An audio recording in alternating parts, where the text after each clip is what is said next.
You are listening to Leave Your Mark with your host, Vince Cortez. Leave your mark. Inspiring the world, one guest at a time.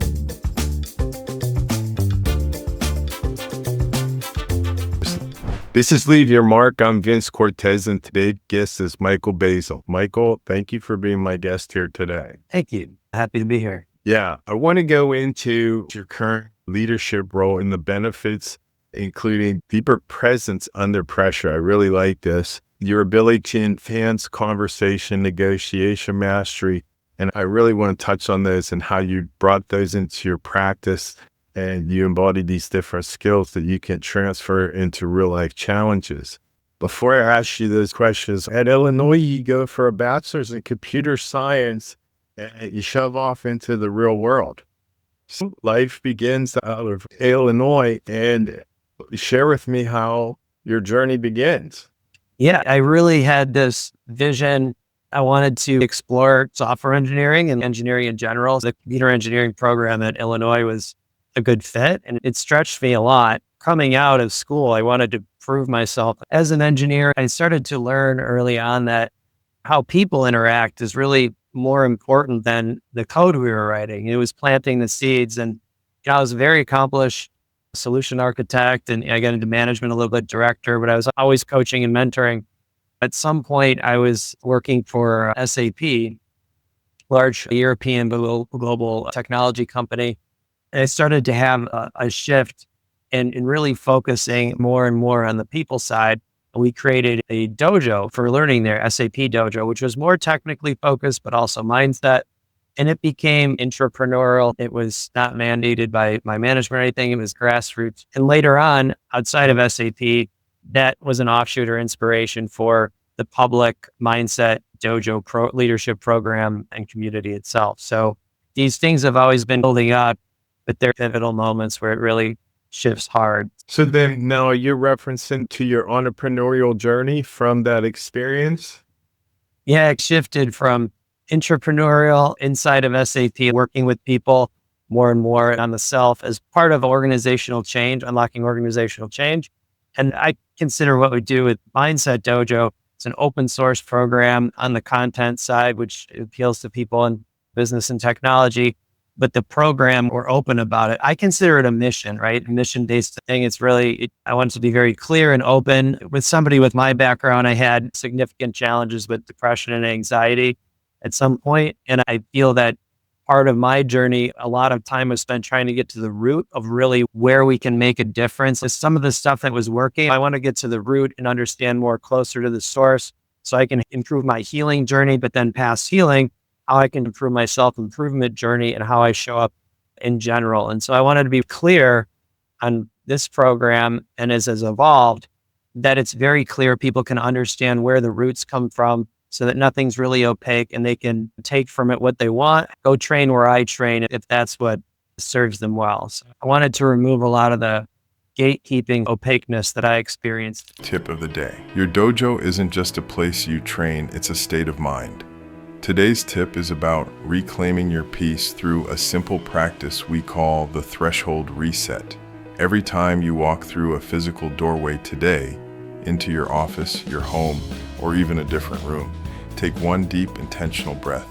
This acts as a mental bow to the space you are entering, allowing you to leave the stress of the previous room behind and start the next task with a clean slate. So then, in identifying your first big idea and the problem that you're passionate about solving, what were the earliest struggles and moments of doubt you faced when you tried to bring this vision to life? Up until the pivotal moment I had, it was in my deepest depression.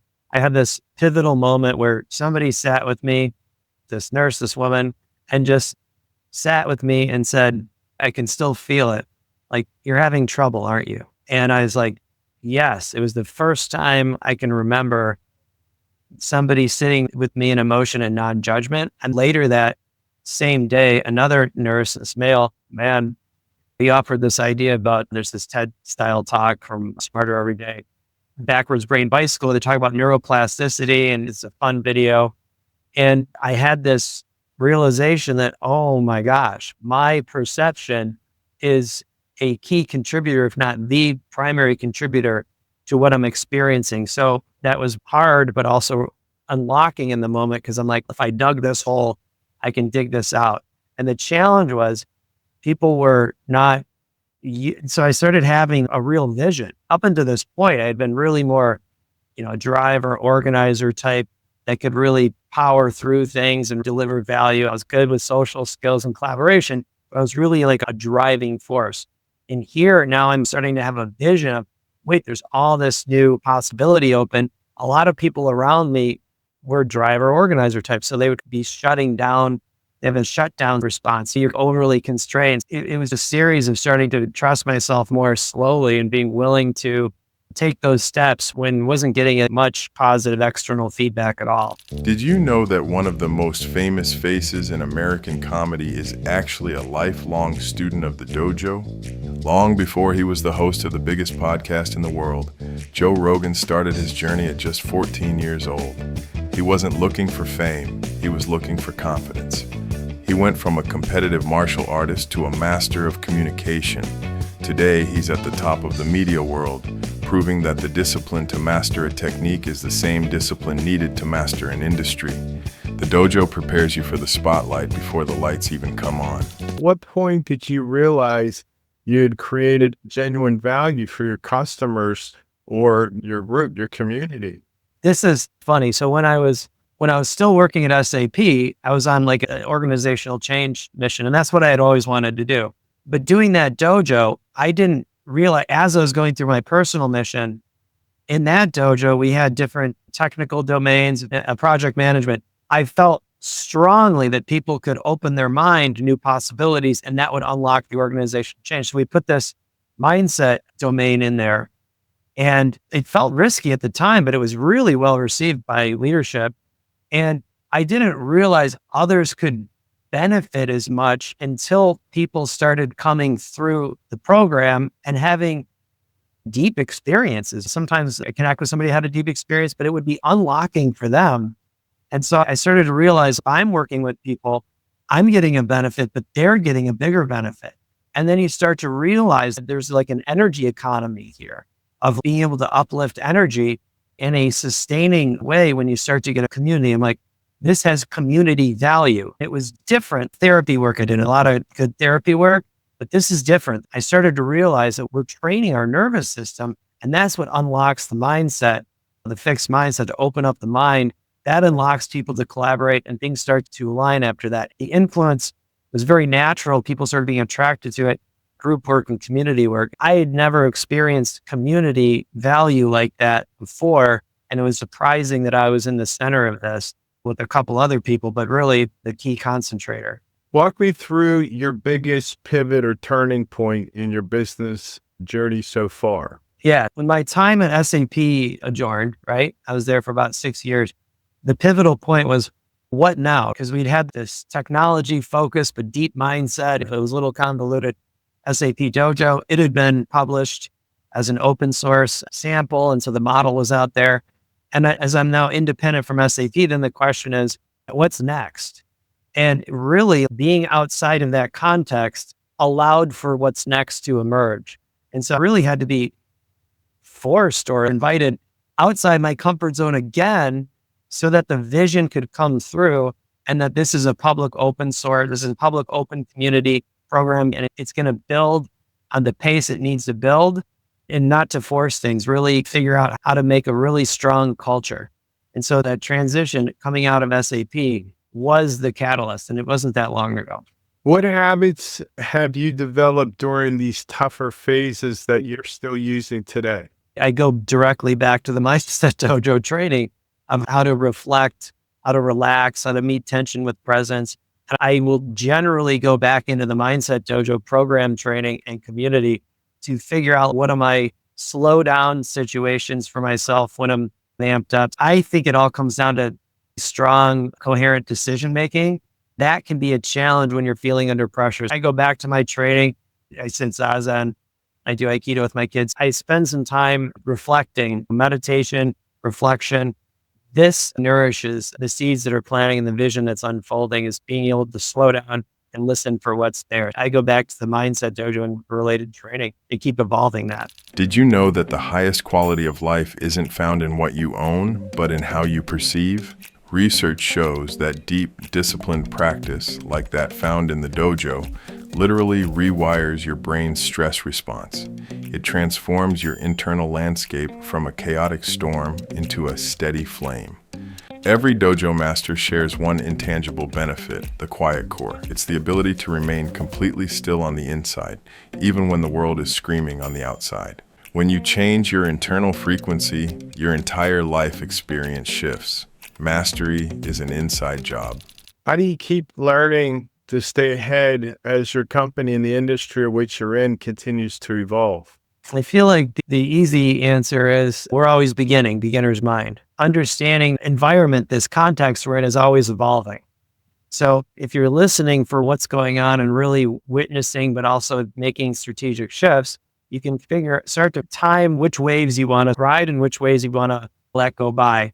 Understanding there's always another wave if you miss one, but always just coming back to I'm learning as we go and not getting too stuck on if something doesn't go right. If you do stick with it, if you do get stuck, sit until it makes sense back into the trainings. I feel like it comes down to discernment and realizing there's going to be waves of transition, and how you do on each one is important as the process of learning overall. And just treat it as a giant learning experiment when stuck. That's the prime directive, is learning. That's a principle for myself, my family, and any group I'm affiliated with. What is your most impactful lesson about leadership or self-mastery that you would pass along to a future entrepreneur? It's all about the soft skills. And it's all about being able to hang in the critical moments. And those moments can feel like weeks. They can be weeks.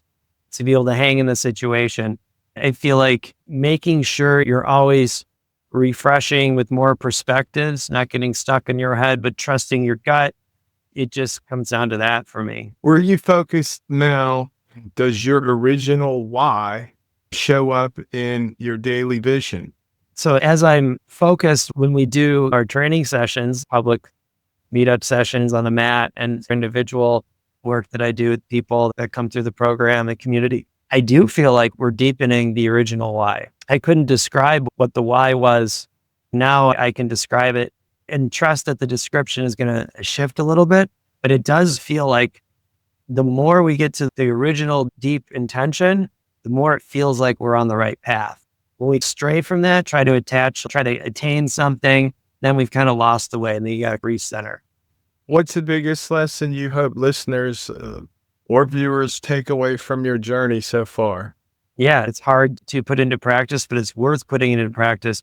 This type of deep personal and social and community change comes from allowing more than imposing, and learning how to allow and these other soft forms of leadership to blend into the more traditional forms of leadership is the key. So you have to learn how to let go in a way that's productive, not completely laissez-faire passive. So it's really learning how to let go in a way that serves the intention and not your own ego attachment. So it's be willing to look within when something's not going right instead of projecting blame outward, understanding where you are emotionally as you're connecting in with the situation, when to pause, when to lean in.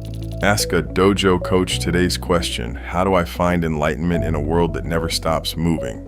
In the dojo, enlightenment isn't a destination, it's alignment. It's the moment your internal intention meets your external action without any friction in between. Stop searching for a spark and start focusing on your form. Enlightenment is found in the mundane. Whether you're washing dishes or leading a meeting, do it with 100% presence. When you stop living in the next moment, you become a master of this one. That is where the light is. Now go leave your mark. Where do you see your company in 3 years from now, and what will you be doing?